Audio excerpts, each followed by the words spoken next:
I'm here with Alexander Mercouris, editor-in-chief of the Duran. Alexander, Comey was on Fox News with Chris Wallace, and I always get him confused with Mike Wallace. I think Mike Wallace is his father, actually. Oh, right. But, yeah, I think so. But he was on Chris Wallace on making his rounds on the morning talk shows, and Comey has admitted that he made some mistakes. My bad, Comey says. But let's not get into the idiocy of James Comey or the lies of James Comey. I'm sure you'll dissect it very quickly, Alexander. I'll put a link for a video that I sent you where Jimmy Dore does a good job breaking it down, kind of step by step, the video, so our viewers can see the whole video and see how Jimmy Dore breaks it down, which is, I think he does a really good job, and he adds some light comedy to it. It's a good watch, so I'll put that link in the description box. But let's start off the video with Andrew McCarthy. And he has a post titled, "Give Comey Credit for Wallace Interview, but look carefully at his answers." So let me read you the first couple paragraphs from Andrew McCarthy's article. It's on the Fox News website, and then you can take it from there, Alexander. Former FBI Director James Comey should be commended not only for accepting Chris Wallace's invitation to appear on Fox News Sunday for tough but fair questioning, but also for acknowledging that serious abuses occurred in the surveillance the Bureau conducted under FISA. Viewers will rightly counter that Comey's answers sometimes seemed lawyerly and tendacious. He insisted, for example, on portraying the discredited Steele dossier as if it were just one part of an evidentiary mosaic presented by the FBI to the FISA court, only grudgingly conceding the Justice Department Inspector General's finding that it was, quote, central and essential to persuading the court to issue warrants. Nevertheless, Comey admitted that he had been wrong in asserting that the Bureau's FISA process had been rigorously followed and that the FISA court had been given all material information. He conceded, moreover, that as FBI director, he bore responsibility for the Bureau's derelictions. To be sure, there is a troubling aspect to that part of the former director's account. While taking ultimate responsibility, he declined to take direct responsibility. Instead, he maintained that as the head of an agency with 38,000 investigators and support personnel, it would simply be impossible for an FBI director to supervise an investigation 7 layers down the chain of command.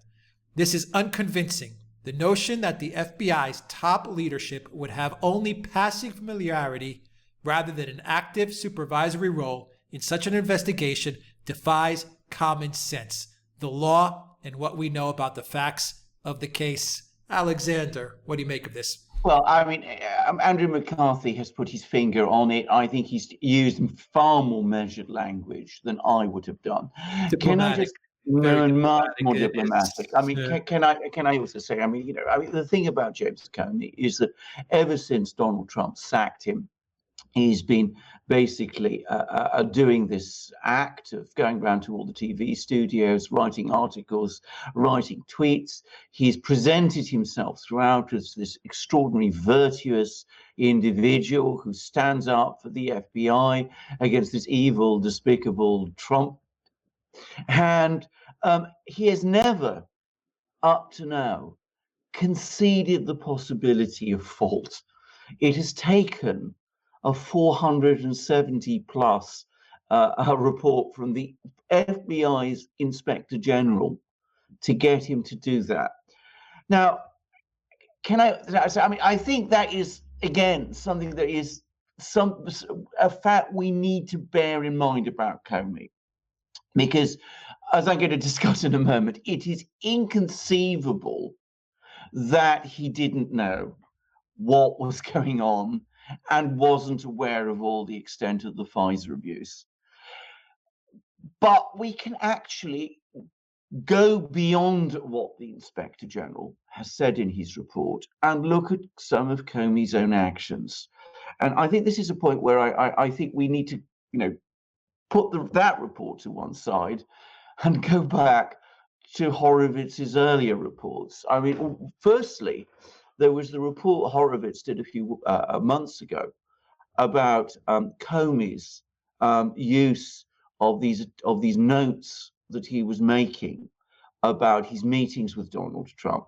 And if we remember, Horowitz actually made a referral to the Attorney General on the basis of those of Comey's mishandling of all that information. He actually suggested to the Attorney General that Comey might be prosecuted. I mean, he wasn't, but Horowitz was sufficiently concerned about that to be worried about it. But there is one incident throughout all of this which absolutely stands out, and that is this meeting between Comey and Donald Trump on the 7th of January 2017. This is before the inauguration. There's this meeting of all of these intelligence officials, all these top intelligence officials. Brennan was there, Clapper was there, and of course Comey was there. And they were going to present Donald Trump with this famous finding, this report that Obama had commissioned, supposedly about Russian interference in the US presidential election. But we know two things about that meeting. The first thing we know is that Comey, despite certain denials he's made recently, was the person who definitely wanted material from the Steele dossier to be included in that intelligence assessment. I mean, Comey has tried to pretend that it all came from Brennan, but we know from Horowitz that Comey played a significant role in all of that. But we also know from Horowitz that Comey briefed Trump about Steele. And we also know from Brennan that when Comey briefed Trump about Steele, he was spying on Trump. He was using his skills as a police official to judge Trump's reaction. Now, how is that consistent with all this nonsense that we're now hearing from Comey about the Steele dossier being only a small part, or just a part of some great mosaic of evidence? Doesn't make any kind of sense. It's completely ridiculous claim. We should not give any credit to it. Comey comes along to TV studios. He's constantly, for 2 years now, more than 2 years now, been representing himself, as I said, as this great virtuous hero. He was no such thing. And coming back to Andrew McCarthy's point, if you really believe that the FBI, in the middle of a presidential election, is going to carry out an investigation on this scale of the presidential campaign of one of the US's two major parties, is going to have mass surveillance of that campaign, including electronic surveillance authorized by the FISA court, and is going to have informers going around trying to find out what was going on in that campaign. All of that is in Horowitz. And if you're going to tell me that the leadership of the FBI doesn't know about it, well, all I can say is, I've got a bridge to sell you. I don't believe a word of it. nor did Chris Wallace. Nor did Chris Wallace. I mean, He crushed him. He's lying. But it was a slam dunk, too. Absolutely. He's lying. I mean, the whole thing is absolute nonsense. I mean, let us not forget, Comey signed off some of these FISA warrants. I mean, his signature appears on them. He would have gone through them. I mean, it's inconceivable he didn't know what was going on. And I mean, the other thing about Comey is that the one thing we've learned about him over the last 2 years is what a political animal he is. This is someone who knows Washington incredibly well. He operates within the Washington swamp. He's previously been Deputy Attorney General of the United States. He is a highly qualified lawyer. he doesn't know what's going on within his own department. I don't believe it. I mean, I don't think anybody believes it. We saw how Comey behaved in the Clinton emails investigation when he took over the role of the Attorney General and basically cleared her. They had no right to do that.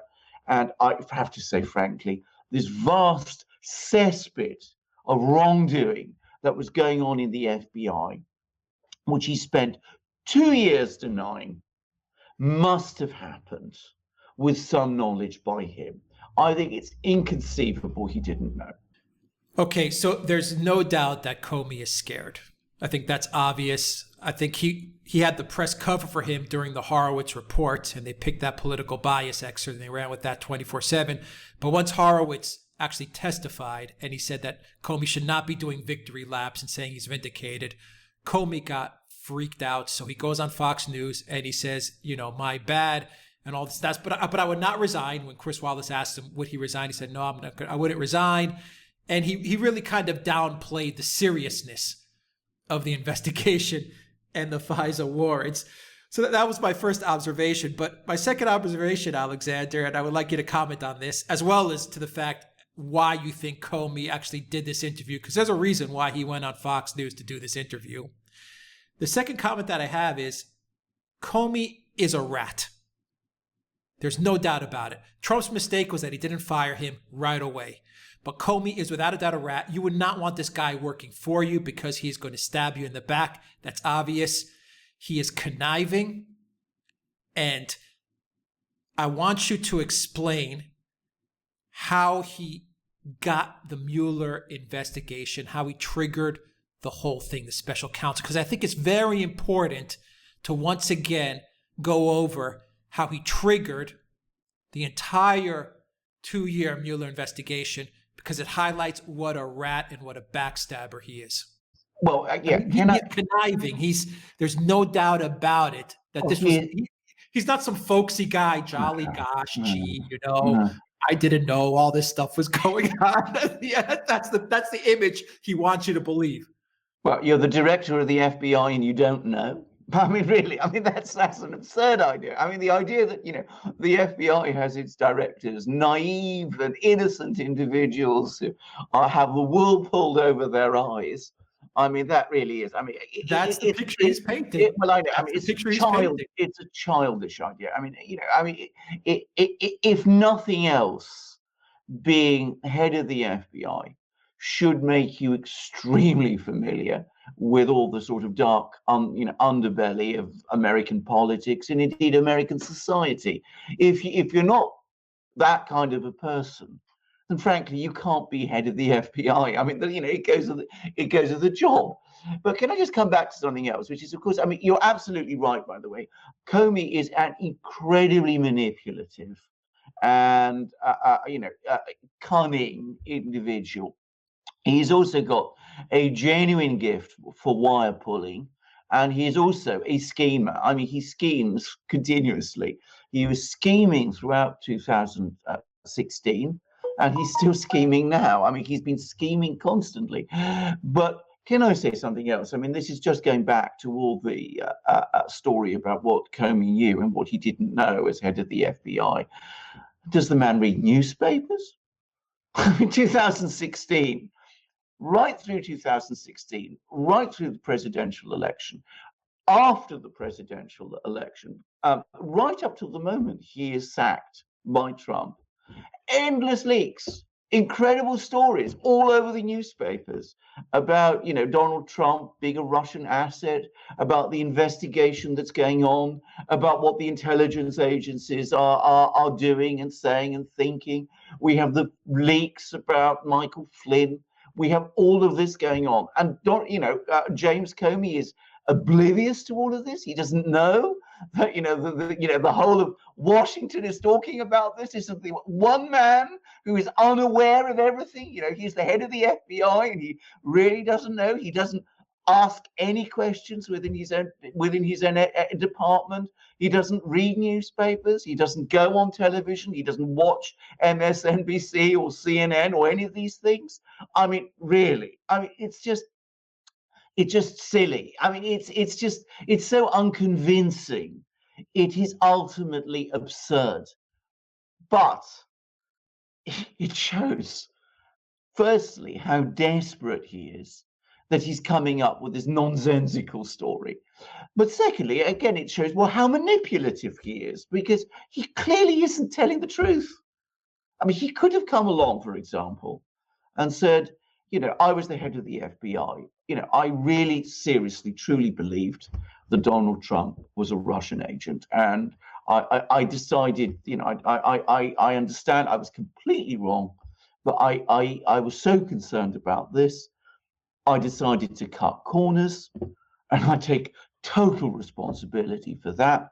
And that's what the people who were on the coalface, all those people who were doing all of these things, they did it because of me. That's what a real leader does. They don't hide behind people in that way. I think some of those people in the FBI who were doing all of these things, listening to Comey, they must be feeling betrayed. But he isn't just being manipulative now. He was being manipulative then. And you have the classic example of the Mueller appointment, because what he was doing is he was spying on Trump. He was having all these meetings with Donald Trump. He was leading the conversations, trying to get Trump to make all these kind of admissions.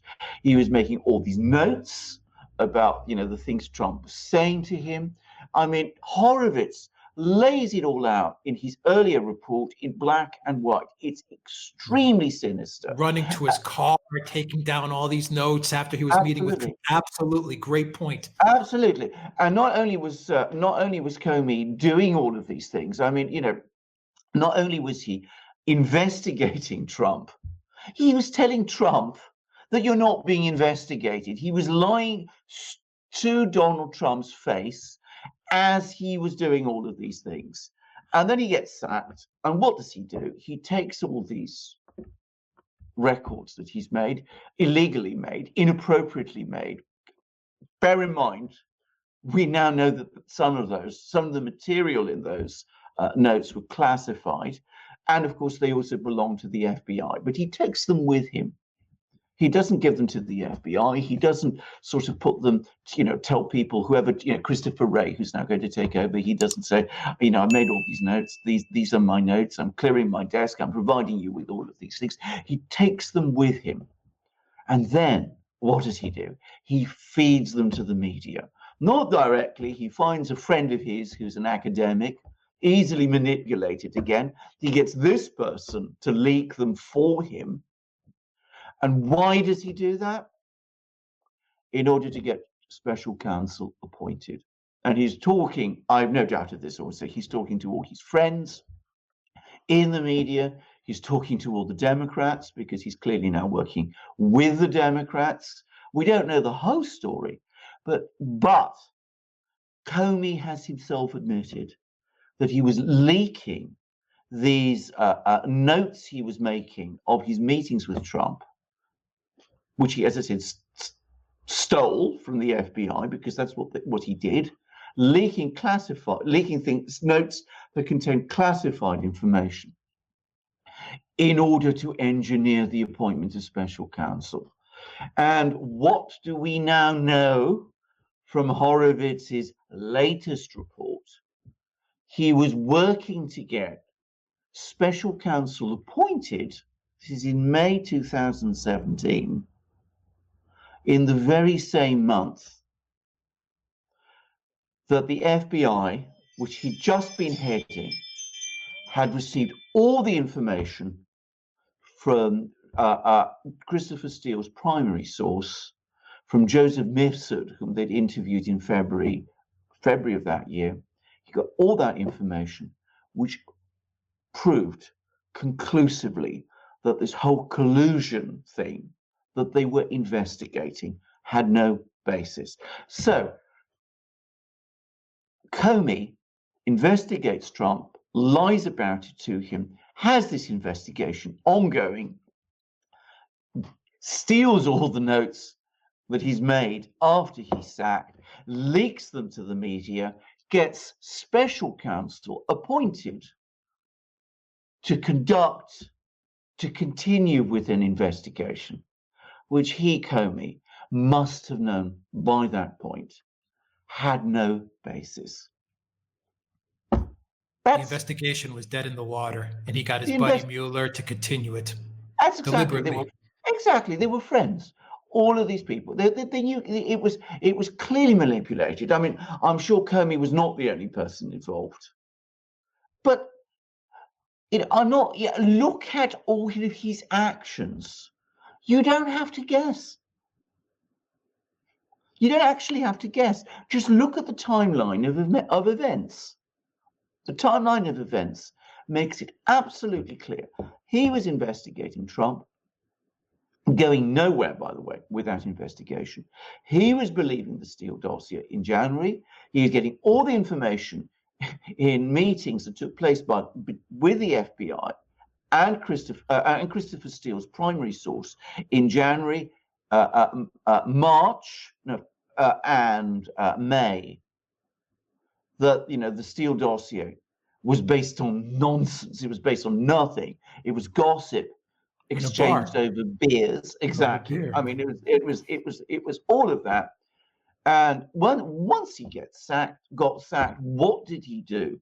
He intrigued successfully to get special counsel appointed. Now, I'm going to say something else here, and if James Comey is listening to this program, which he may be for all I know he cares a lot about himself. He's welcome to get back to us and point it all out to us, argue with us on this. But that looks to me very much like James Comey maneuvering to get special counsel appointed, so the questions would not be asked about what the FBI had been up to and what he himself had been up to when he was director of the FBI. In other words, he was covering up. But golly gosh, gee, I knew nothing. It was 7 layers deep, Alexander. And, I wouldn't resign because I had other stuff going on. Oh, no, of course. That was also excuse there. This is the guy. People forget this is the guy, and you laid it out perfectly. This is the guy that ratted out his boss. No. And got the special counsel triggered. He triggered it. No. Well, he bragged about it. He's bragged about it. He's actually said that he leaked all those things in order to get special counsel appointed to continue with an investigation that he knew had no basis, and which then spent all the intervening months trying to fabricate a fake obstruction case against Donald Trump. Only they didn't succeed with that. And why did they do it? As I say, it was a cover-up. It was a cover-up what the FBI was doing. It's cover-up what James Comey was doing. He was the chief of the FBI. And I mean, maybe he's got, I'm sure the FBI has lots and lots of investigations. But as I said, this is the investigation of a presidential campaign during an election. The media is full of it.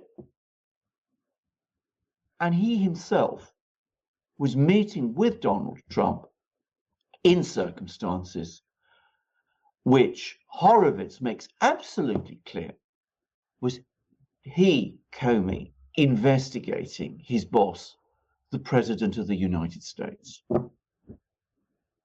What a rat. Yes. He's not fooling anybody. He's not fooling anybody. And this was a move out of desperation and fear. It was a move out of desperation and fear. And that's why, by the way, he went on to Fox. He knows that Fox is where the tough stories, the tough questions are being asked. He's perfectly aware about what Sean Hannity and Tucker Carlson are saying about him, and what lots of other people on Fox are saying about him, what Andrew McCarthy in Fox is saying about him. So he tried to go there in order to try to sort of, as we say in England, queer the pitch. In other words, make it, introduce elements of doubt, put his own side of the story, as he would say it, on Fox News. But ultimately, you're absolutely right. It shows that he's scared. Durham is going to get him. Barr's going to get him. That's my feeling now. They're going to go after all this Horowitz stuff. I'm starting to get a little more confident. I don't want to jinx it, but I'm starting to get confident that Durham and Barr are going to really go after these guys. Like we said, I don't think they're going to go too high up. I don't think they're going to get to the Clinton-Obama level. Yes. But if I were Comey, man, I would be scared. You know what? Well, if I was Comey, I would be now getting advice from lawyers. And if I was also Comey, I would be writing detailed accounts of exactly what happened and who he spoke to and who encouraged him to do these things. Because I don't believe that he acted by himself. I mean, obviously he got all those people in the FBI to do all the spade work for him, but he did some of the spade work himself. It was he, not McCabe, not Peter Strzok, who was meeting Donald Trump and making all those notes. So, let's never forget that. But I would have thought, as I said, I would now be being very, very careful to make a complete written record of all of the people he met in 2016 and of all the discussions he had with them. Because if it comes up and he does go to trial, he may need that. He may need that information in order to get himself a reduced sentence. Yeah, the question is who's going to rat out who? Just saying. Comey, McCabe, Rosenstein. Who's going to rat on who? That's what I want to know.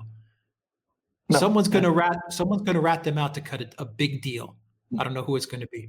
Well, I mean, as I said, if Comey should be thinking about, I'll tell you something else. Lots of people in the FBI who are involved in all these activities, now that Horowitz has come out, are almost certainly doing exactly what I've said. They're writing, they're all preparing their defenses and all writing out their stories.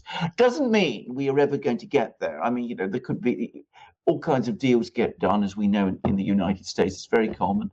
People plead to a little thing in order to escape being prosecuted for a big thing. And it could very well turn out that way. But if I was James Comey at this moment in time, I would be preparing for the worst.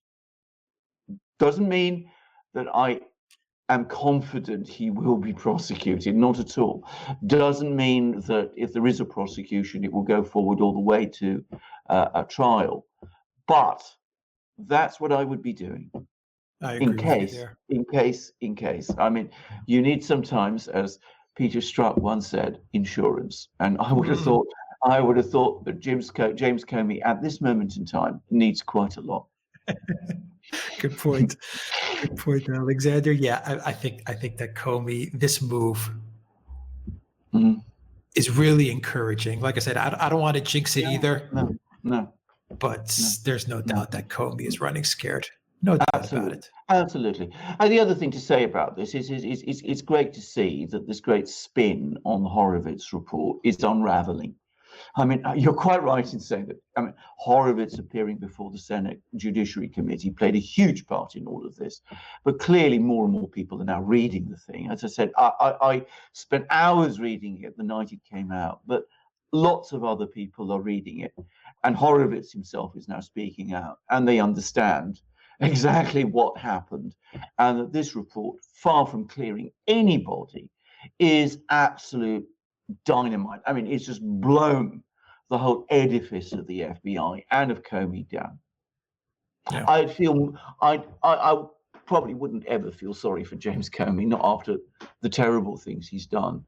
But I have to say, I feel particularly not sorry for him because of the way he's pretended to be this, great sanctimonious, wonderful, virtuous, perfect figure who was brought down by some kind of corrupt president. I mean, when the reality was the opposite. Yeah, absolutely the opposite. Absolutely. Alexander Mercouris, editor-in-chief of the Duran. Thank you very much. Guys, if you like this video, click on the subscribe button down below and click on the notifications bell to make sure you get notifications every time we publish a new video. And check us out on iTunes and on Soundcloud to get an audio copy of this video as well. And also donate to us on PayPal, Patreon, and Subscribestar. You'll find links in the description box down below. Your donation really helps us out a whole lot. And check us out on Duran Video, which is our own video platform, duranvideo.com. and bigshoot.com, the free speech video platform. We post all our videos that we do here on YouTube. We also post it onto those platforms as well. So check us out there, and on Telegram. You'll be notified of everything we do in the Duran community. So download the Telegram app on Android and on iPhone. And on Telegram, you'll notice that we are running a special DRN20, which is a 20% discount on all Duran shop merchandise. Just put DRN20 in the checkout code and you'll get 20% off of your purchase. You certainly will. And so, and what purchases they are. Amazing purchases. This is obviously one of our famous Duran mugs.